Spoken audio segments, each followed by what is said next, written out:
Hello and welcome to my channel Tech Lover. Today, we're going to talk about a very important topic, protecting your privacy online.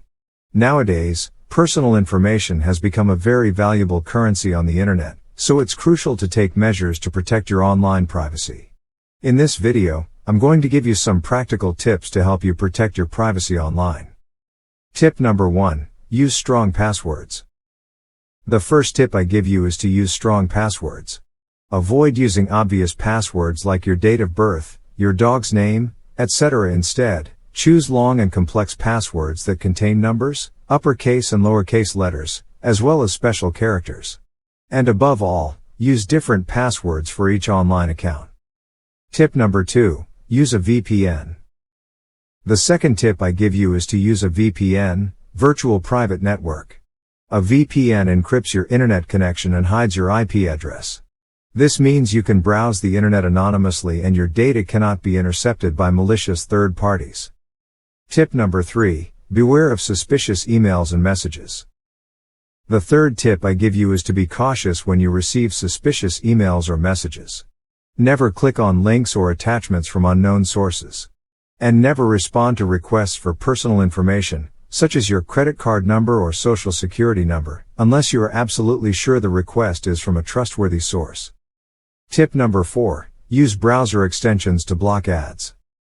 The fourth tip I give you is to use browser extensions to block ads.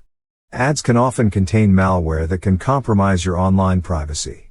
By using browser extensions like AdBlock or uBlock Origin, you can block unwanted ads and protect your computer from malware. Tip number 5, use private browsing. The fifth tip I give you is to use private browsing. Modern browsers offer private browsing modes that don't save browsing information, such as cookies or search history. This feature is useful when you browse sensitive websites, such as online banking or social media sites. Tip number 6, disable location services. The sixth tip I give you is to disable location services on your devices. Location services can allow apps and websites to track your location in real time, which can compromise your online privacy. To disable location services, go to your device's settings and look for the location option. Tip number 7, be cautious with public Wi-Fi networks. The seventh tip I give you is to be cautious when using public Wi-Fi networks. Public Wi-Fi networks are not secure, and hackers can easily intercept your personal data when you're connected to a public Wi-Fi network. So avoid performing sensitive transactions or entering personal information when you're connected to a public Wi-Fi network. Tip number 8, check privacy settings on social media. The eighth tip I give you is to check privacy settings on social media. Social media is a treasure trove of personal information, and it's important to check privacy settings to make sure only authorized people have access to your information. You can limit the information you share with other users, such as your photos or friend list. Tip number 9, use security software. The ninth tip I give you is to use security software.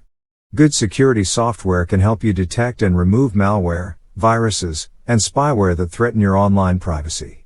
Make sure your security software is up to date and running in the background to protect your computer. Tip number 10, avoid unsecured websites. The 10th and final tip I give you is to avoid unsecured websites. Unsecured websites are not encrypted, which means that hackers can easily intercept your personal information when you browse these sites. So avoid entering personal information on unsecured websites, and instead use encrypted websites, indicated by the prefix HTTPS in the URL. So those are some practical tips to help you protect your online privacy. Remember that protecting your online privacy is an individual responsibility, and you must take steps to protect yourself against online threats. I hope these tips have been helpful to you. If you have other tips to share, feel free to share them in the comments below. Thank you for watching this video and see you soon on Tech Lover. Don't forget to subscribe.